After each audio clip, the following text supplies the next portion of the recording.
Welcome back सबैजनालाई। धेरै वर्षपछि युट्युबमा फेरि भिडियो आउँदैछ अनि आज चाहिँ म र ज्ञापन हामी कता जाँदैछौँ भन्ने कुरा। कहाँ जाँदैछौँ हामी जाँदैछौँ स्याङ्जा। हामी चाहिँ आज स्याङ्जा जाँदैछौँ अनि एउटा बाइक अनि हाम्रो यो झोलाहरू छ अनि हामी चाहिँ आज ज्ञापनकोमा जान थालेको। पहिल्यैदेखि प्लान गरेको थियौँ अनि त्यसपछि यो नर्सिङ पढेदेखिको प्लान हो। थाहा छ एकदम नर्सिङ पढेदेखिको प्लान। साथीले चाहिँ एकदम जामकी जाम भन्दै थिए। मैले चाहिँ अब यसो बाना मिलाएर अलि टाइम थिएन, अलि टाइम मिल्यो। ऊ चाहिँ अहिले नर्सिङ पढ्दैछ, ब्याचलर्स पढ्दैछ। त्यो भएको कारणले गर्दाखेरि अब उता जनकपुरमा पढ्ने अनि टाइम नमिलेको कारणले जान सकेन। अब आज चाहिँ मिलिरहेछ, उसको अहिले छुट्टी छ। त्यो भएको कारणले हामी आज जाँदैछौँ र बाटोमा के हुन्छ हामी बिस्तारै तपाईँलाई देखाउन जान्छौँ। ल हामी चाहिँ स्याङ्जाको बाटो लाग्यौँ पाल्पादेखि।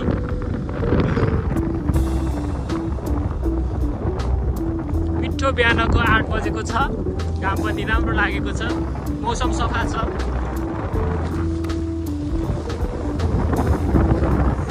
हस् गुरु हस्, उहाँ चाहिँ गुरु हुनुहुन्छ क्या, मलाई यसो गाइड गरिदिनुहुन्छ उहाँ।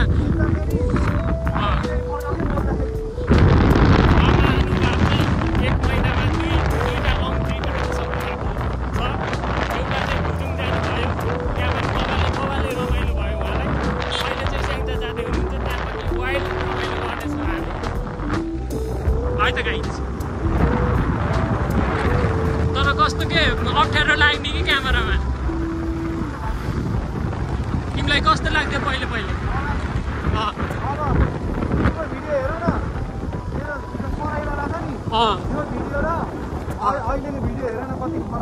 एकदम कन्फिडेन्ट बढिसक्यो। परमको कन्फिडेन्ट एकदम हाई छ।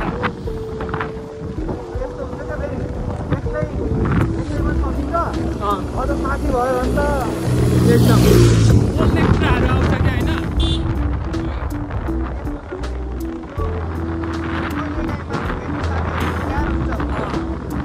पुरानो साथी चाहिन्छ कि एकदम पुरानो थोत्रो च्यातिन लागेको साथीहरू चाहिन्छ कि कुरा निक्लिन। अनि झगडा पनि त्यही आउँछ होइन, कुरा पनि त्यही आउँछ, बबाले रमाइलो पनि हुन्छ कि फेरि।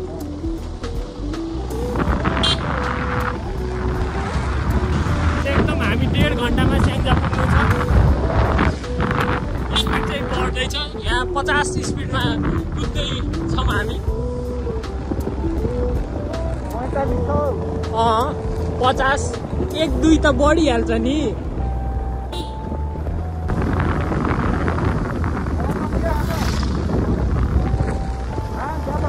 हजुर ए हो एकदम त्यही त। पछाडि बस्ने हो अर उ गर्ने हो। हेर्नु गाई, पछाडि बस्नेलाई समस्या भनेको त्यही हो कि अगाडि के बोलिरहेछ थाहा हुँदैन, तर अर उ त भन्नै पर्यो।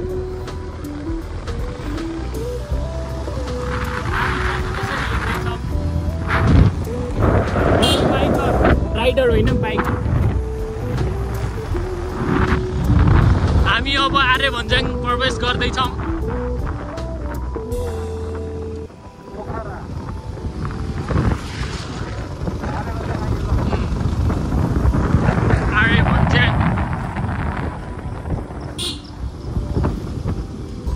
बजार एकदम व्यस्त छ यहाँ आर्य भन्ज्याङ। फलफुलहरू सबै पाइन्छ नि यहाँ। दामी फलफुल हेर न कस्तो राम्रो हुन्छ। दामी मिठो मिठो मिठो। यतादेखि चाहिँ पाल्पाको रामपुर छ।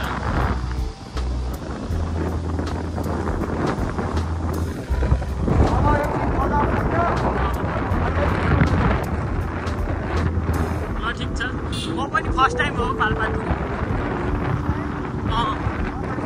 अनि त्यस्तै गरी फर्स्ट टाइम आए जस्तो गर्छौ तिमी। एकदम म छु नि त अहिले कि म छैन। यहाँबाट हिम दृश्य देखिन्छ चिसोको पुस माघतिर चाहिँ। यहाँबाट एकदम मिठो हिमालको दृश्य हेर्न सकिन्छ। त्यही भएर यो ठाउँको नाम पनि हिम दृश्य राखेको छ। अहिले चाहिँ हामी बिरौटामा आइपुग्यौँ। मजा लाग्छ हेर हेर्नुस् हेर रे स्याङ्जा मेरो घर चाहिँ स्याङ्जा गल्याङ हो अनि स्याङ्जा जिल्लाको भए पनि म आफ्नै जिल्लामा चाहिँ किन हो र यस्तो अल्मलाइदिने भिडियो चाहिँ हाम्रो परमजीको युट्युब च्यानलमा आउँछ सबैजनालाई लास्टसम्म हेरेर साथ दिनु होला युट्युब च्यानल छ मेरो पनि युट्युब च्यानल छ त्यहाँ गएर पनि सब्सक्राइब गरिदिनु होला हजुर यहाँ मैले खाना पकाउँछौ खाना पकाएर भिडियो आउँछ मिठो मिठो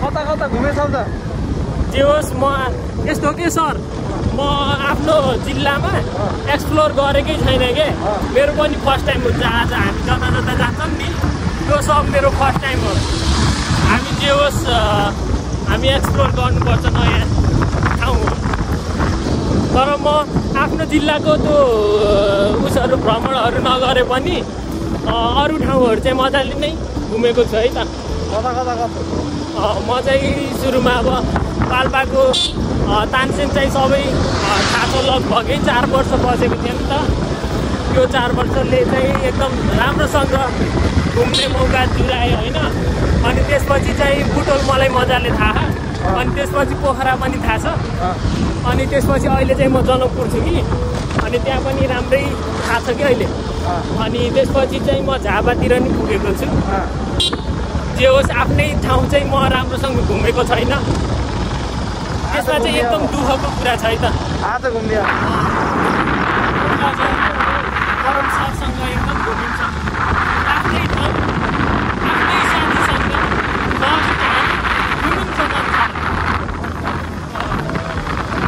जे पनि फर्स्टवाला एकदम राम्रो लाग्छ कि फर्स्टवाला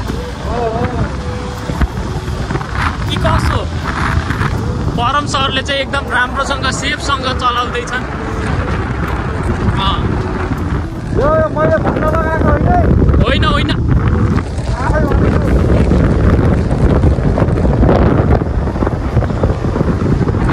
यहाँ त जति पनि आउँछ नि भिडियो त्यो सब स्क्रिप्टेड हुँदैन क्या हाम्रो ऱ्यान्डमवाला हुन्छ के बोलिन्छ के बोलिन्छ हामीलाई नै थाहा हुन्न क्या फेरि के बोलिन्छ कौन है ये लोग कहाँ से आते हैं ये पागल हो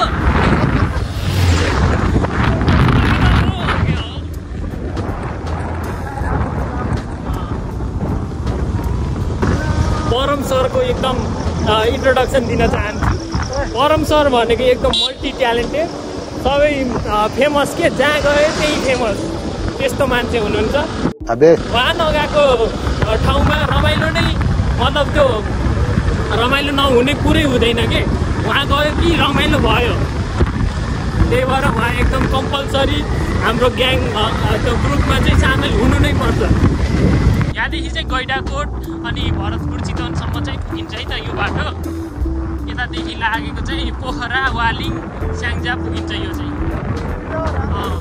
जम्मा 3 किलोमिटर यो चाहिँ सेरा भन्ने ठाउँ है त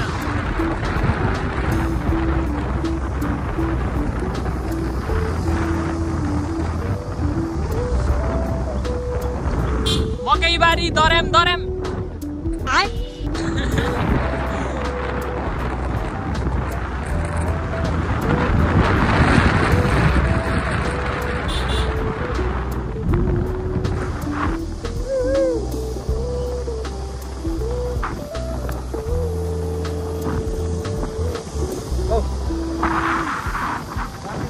रामदीप पुल यो पुरानो रामदीप पुल अब हामी 5 नम्बर प्रदेश लुम्बिनी प्रदेशदेखि 4 नम्बर प्रदेश गण्डकी प्रदेशमा प्रवेश गर्न गइरहेको छ जुन चाहिँ अब कालीगण्डकी नदीले छुट्याउँछ जसमा रामदीप पुल छ एकदम पुरानो सस्पेन्सन पुल हो त्यो चाहिँ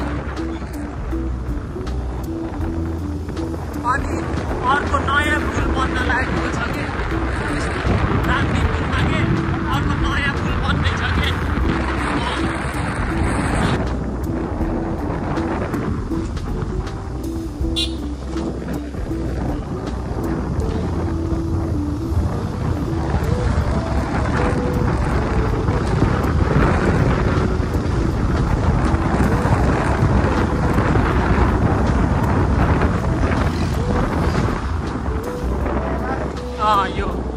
त्यो नयाँ पुल बन्दैछ क्या अहिले।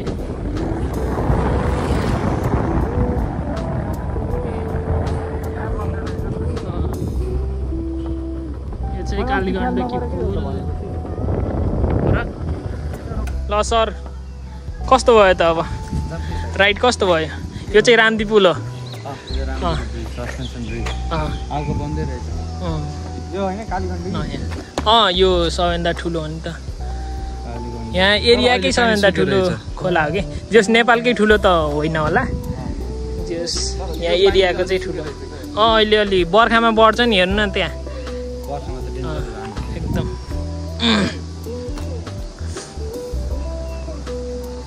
ठिक छ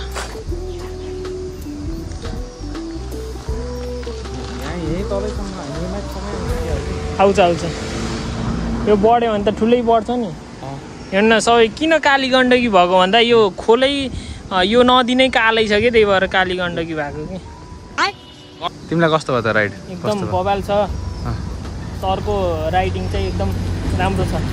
अनि चस्मा खै त? चस्मा यही छ। चस्मा लाउने होला नि त। अनि अहिले त के नेचुरल हो त हुन्छ नि नेचुरल भ्यू हेर्नु पर्यो। यस्तो गर्नु नि त पाइयो नि त चस्मा त। यस्तो गर्नु नि पाइयो। यो चाहिँ रामदी अब हामी निस्किन्छ यस्तो ब्रेक त्यसपछि निस्किने हाम्रो सामानहरू त्यहाँ छन्। यो बाइक तर म यो जेठमा 2 ट्रिप हाने कि एकचोटि म पोखरा हुँदै लमजुङ गएँ अर्को चाहिँ अब अहिले स्याङ्जा मजा आउँछ। जिन्दगी चाहिँ छ कि सरको अलिअलि यस्तो अहिले हो कि फेरि हिँडेको पनि फेरि अहिले नै हो। अब पछि कहिले हुन्छ कहिले जुड्छ अब हल्लिन्छ यार तर जुड्नु चाहिँ पर्छ। ट्रक हिँड्दाखेरि मजाले है भूकम्पकै धक्काको महसुस हुने एकदम। तर यहाँ बसेर अनुभव चाहिँ गर्नु है तपाईँहरूले पनि। जाम पानी पनि खाइसक्यौँ हामीले अब यता रेडी हुँदै हुनुहुन्छ। म पनि यता रामदीको पुलमा ठ्याक्क बिचमा बसिरहेको छु। म चाहिँ आजको भरि है त सामानहरू हेर्न सक्नुहुन्छ ब्याग ल तिमी रेडी हो ल यस्तै छ हालत। ब्याग 1 2 3 यो सब मैले बोक्छु। उसले चाहिँ चलाउने म मात्र त है खाली फेरि। चलाउने मात्र हो। ल आउ जाम। अब अर्कै एङ्गलबाट तपाईँहरूले एकैछिन भिडियो हेर्नु है त।